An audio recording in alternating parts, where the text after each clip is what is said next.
ఇది Ather 50S 2025 model 1,30,000 ఎక్స్-రూపీస్లో వస్తూ 122 కిలోమీటర్ల ఐడీసీ రేంజ్ క్లెయిమ్ చేస్తుంది. ఇప్పుడు దీంట్లో 2.9 kWh ఆఫ్ బ్యాటరీ కెపాసిటీ వస్తుంది. ప్రస్తుతం 80% దగ్గర ఛార్జ్ బ్యాలెన్స్ ఉంది. ఇక డాష్ బోర్డ్ మీద ఛార్జ్ పర్సెంటేజ్ మీకు చూపించదు. కింద ఇచ్చిన రెక్టాంగిల్ బాక్సెస్ బట్టి మనం అంచనా వేసుకోవాలి ఎంత ఛార్జ్ ఇంకా మిగిలి ఉంది అని చెప్పి. నడుపుతున్నప్పుడు క్లియర్ గా రేంజ్ ఎస్టిమేట్ మాత్రమే చూపిస్తుంది. నిజానికి చాలా మట్టికి ఏథర్ చూపించే రేంజ్ ఎస్టిమేట్ కరెక్ట్ గానే ఉంటుంది, అట్లీస్ట్ 85-90% దాకా.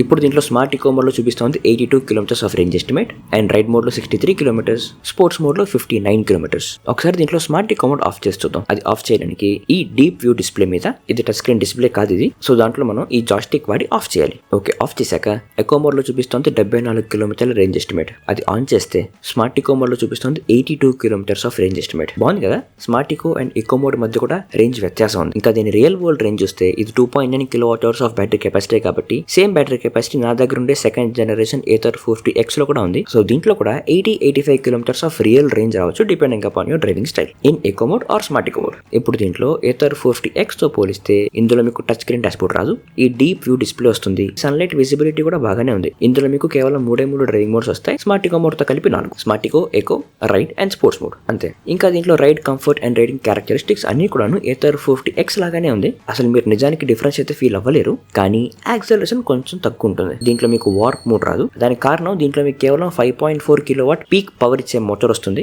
అది 50X తో పోలిస్తే కొంచెం తక్కువ పవర్ ఉండే మోటార్. అందువల్ల 0 to 40 kmph చేరుకోవడానికి 3.9 సెకండ్స్ పడుతుంది. ఏథర్ 50X లో 3.3 సెకండ్స్ లో చేరుకోవచ్చు. AH అంటే ఆటో హోల్డ్. ఇందులో ఆటో హోల్డ్ ఉంది. దాన్ని కూడా ఈ హ్యాండిల్ జాస్టిక్ వాడి on the dashboard off చేసుకోవచ్చు. Auto indicator, coasting regeneration, auto hold ఇక్కడ నుంచి ఆఫ్ చేసుకోవచ్చు. ఆఫ్ చేసాము, రోడ్ స్లోపీగా ఉంటే స్కూటర్ కొద్దిగా వెనక్కి వెళ్ళడం మొదలెడుతుంది. మళ్ళీ ఆన్ చేసుకుంటే ఆటో హోల్డ్ పట్టేసుకుంటుంది. సింపుల్. దీంట్లో అజిలిటీ చాలా బాగుంది.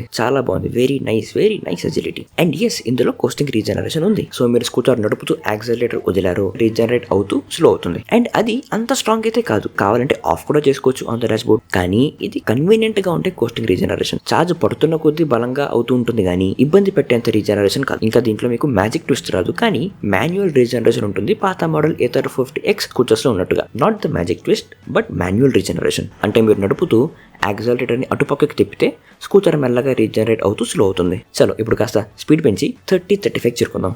34-35 రీజనరేషన్ సాఫ్ట్ గా రీజనరేట్ అవుతుంది. సాఫ్ట్ అండ్ స్వీట్ గా. అండ్ దీన్ని మీరు ఆఫ్ చేసుకోలేరు. నిజం చెప్పాలంటే దీన్ని మాన్యువల్ రీజనరేషన్ తో మీరు ఎక్కువ రేంజ్ యాడ్ చేసుకోలేరు. క్రితం సారి నేను నా Ather 50X same battery pack ఉండే స్కూటర్ లో 7.5 కిలోమీటర్ల కొండపై నుంచి కింద దాకా నాన్ స్టాప్ గా మాన్యువల్ రీజనరేషన్ చేస్తూ వచ్చాను. అంత చేసి కేవలం 2 kilometers ఆఫ్ రేంజ్ యాడ్ అయింది. కాబట్టి మాన్యువల్ రీజనరేషన్ వాడి ఎక్కువ రేంజ్ యాడ్ చేసుకోలేరు. ఒకసారి దీన్ని స్మార్ట్ ఎకో మోడ్ లో యాక్సిలరేషన్ చూద్దాం. 3, 2, 1 పూర్తి థ్రాటిల్ ఇచ్చాను. Nice.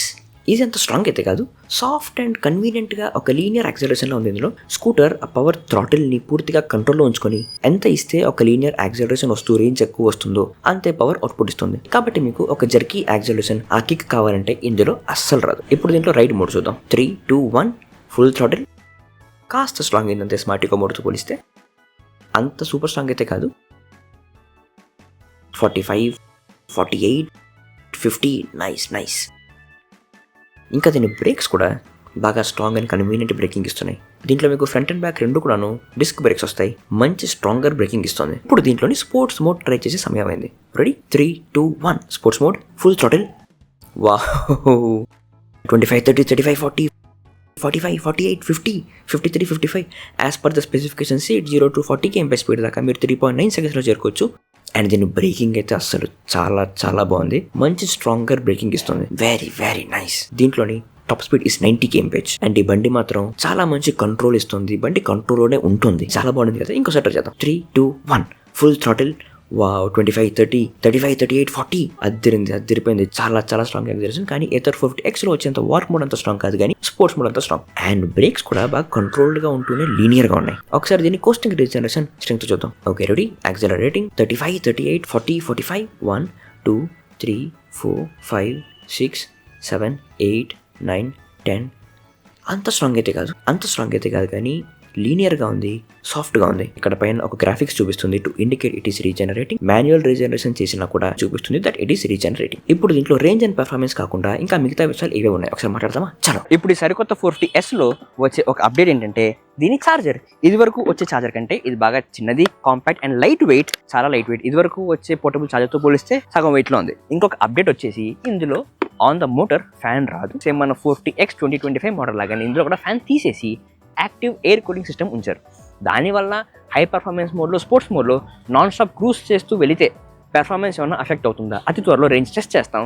Stay tune for that. అంతేకాకుండా రేర్ డిస్క్ బ్రేక్ మీద ఒక కవర్ ఇచ్చారు, which is a new update. దీని సీట్ కంఫర్ట్ అయితే చాలా బాగుంది. కాకపోతే దీని front and rare suspension sporty feel గురించి క్యాలిబ్రేట్ చేశారు కాబట్టి ఆ రోడ్స్ బాగాలేకపోతే కాస్త స్టిఫ్ అండ్ స్ట్రాంగ్గా అనిపిస్తాయి. అండ్ దీంట్లో మీకు వచ్చేది 7-inch deep view display, map navigation రాదు కానీ టర్న్ బై టర్న్ నావిగేషన్ వస్తుంది. 450X లాగా ట్రాక్షన్ కంట్రోల్ రాదు కానీ same tyres and same wheels, 12-inch alloy wheels. Front వచ్చేసి 90/90 Zapper end tyres and rare వచ్చేసి 100/80 Zapper end tyres. Road grip అయితే బాగుంది కానీ ట్రాక్షన్ కంట్రోల్ మాత్రం ఇందులో రాదు. Same boot space of 26 litres. ఒక బూట్ ల్యాంప్ కూడా ఉంది కానీ ఆ బిల్డ్ క్వాలిటీ కొంచెం తగ్గింది అనిపిస్తూ ఉంది. ఇది కొంచెం షేక్ అవుతా ఉంది. And you have the same LED head light in the front and the back, away LED indicators కూడాను. అండ్ ఈ సైడ్ స్టాండ్ ఉంది చూసారు, ఇదివరకు అంటే ఇది బాగా డ్యాంపన్ చేశారు. అంటే మీరు స్టాండ్ క్లోజ్ చేసినా తెరిసినా ఇదివరకు వచ్చేంత సౌండ్ ఇందులో రావట్లేదు. బాగా డ్యాంపనింగ్ చేశారు. అండ్ ఫ్రంట్ అండ్ బ్యాక్ కూడాను స్ట్రాంగర్ డిస్క్ బ్రేక్స్. ఇప్పుడు ఈ బండి ప్రైసింగ్ అండ్ వారంటీ ఎంత ఉంది ఒకసారి చూద్దాం. చలో. ఇప్పుడు ఈ బండి ఒక స్లోప్ మొత్తం ఇందులోని రివర్స్ గేర్లో ఎక్కగలుగుతుందా లేదా? రివర్స్ గేర్ ఫుల్ థ్రాటిల్ ఇచ్చాను. స్టార్టింగ్ అయితే మాత్రం బాగానే ఎక్కేసింది కానీ దాని తర్వాత చాలా చాలా మెల్లగా అయిపోయింది. చాలా చాలా స్లోగా 1 km/h స్పీడ్లో ఎక్కేస్తుంది కానీ కొంచెం ఇబ్బంది పడుతుంది. ఎక్కేస్తుంది కానీ స్లోప్ ఎక్కుతూ ఒకసారి బ్రేక్ వాడి తర్వాత రివర్స్ చేస్తే ఎక్కుద్దా లేదా? ఓకే, బ్రేక్స్ వాడాను, ఆగింది, మళ్ళీ తిప్పాను. నైస్ వెళ్తుంది, ఎక్కేస్తుంది పైకి. చాలా మెల్లమెల్లగా ఎక్కుతుంది కానీ ఎక్కుతోంది. Very good. పూర్తిగా ఎక్కేసింది, ఫెంటాస్టిక్. ఇప్పుడు దీంట్లో ఆటో హోల్డ్ చేద్దాం. 3, 2, 1 బ్రేక్స్ వాడాను, ఆటో హోల్డ్ యాక్టివేట్ అయింది. 1, 2, 3. ఒక్క నిమిషం కంటే ఎక్కువ టైం అయింది. Very good. క్రితంసారి మనం ఏథర్ ఏపెక్స్ ట్రై చేసినప్పుడు అందులో బండి 12.5 minutes ఆపింది. అయిపోయింది. ఇప్పుడు ఏథర్ 50Sలోని హెడ్ లైట్ ఎంత బ్రైట్గా ఉంటుంది. ఇప్పుడు పూర్తిగా ఆఫ్ చేశాను, ఇప్పుడు ఆన్ చేశాను. ఇది మన DRL ఇది, అండ్ ఇది దీని హై బీమ్. ఇదంత బ్రైట్గా అనిపిస్తుందా? మీకు అనిపిస్తుందా? మీరు మా కమెంట్స్లో తెలియజేయండి. ఇప్పుడు ఈ బండితో మీకు 3 years or 30,000 kilometers of warranty వస్తుంది. స్కూటర్తో పాటుగా చార్జర్తో 3 years ఆఫ్ వారంటీ. ఈ స్కూటర్ బ్యాటరీ కూడా 3 years or 30,000 kilometers of default warranty వస్తుంది. అంటే రెండిట్లో ముందు ఏదో వస్తే అది. ఏథర్ ప్రో ప్యాక్ కొంటే అందులో మీకు 5 years or 60,000 kilometers of battery warranty లభిస్తుంది. ఆ ప్రో ప్యాక్ ఒక కాస్ట్ 14,000 rupees. ఇంకా మీకు దీంట్లో ట్రాక్షన్ కంట్రోల్ రాదు, మ్యాజిక్ ట్విస్ట్ రాదు, కానీ దీంట్లో మీకు రేంజ్ అసిస్ట్ వస్తుంది. అంటే మీరు ప్రో ప్యాక్ తీసుకోకపోతే ఎంత రేంజ్ వస్తుంది అని కూడా డాష్బోర్డ్ మీద చూపించదు. అండ్ పూర్తి ఛార్జ్లో స్మార్ట్ ఈకో మోడ్లో డాష్బోర్డ్ మీద 105 kilometers రియల్ రేంజ్ వస్తుంది అని చూపిస్తుంది. ఇంకా దీంట్లో మీకు 8 years or 70% of battery health యొక్క వారంటీ కావాలి అంటే వీటన్నిటితో పాటుగా అంటే scooter cost plus pro pack cost కాకుండా ఎక్స్ట్రా 5,000 కట్టాల్సి ఉంటుంది. అప్పుడే మీకు లభిస్తుంది ఆ వారంటీ. ఇప్పుడు ఇవన్నీ కలిపి స్కూటర్ 152,000 ఆన్ రోడ్ ప్రైస్కి వస్తుంది. ఈ బండి అంత ప్రైస్కి వర్తా కాదా? స్కూటర్ గురించి మీకు అనిపిస్తుందో మీరు మా కమెంట్స్లో తెలియజేయండి. అంతేకాకుండా మనం ఈ బండిలో అతి త్వరలో రేంజ్ టెస్ట్ చేయబోతున్నాం.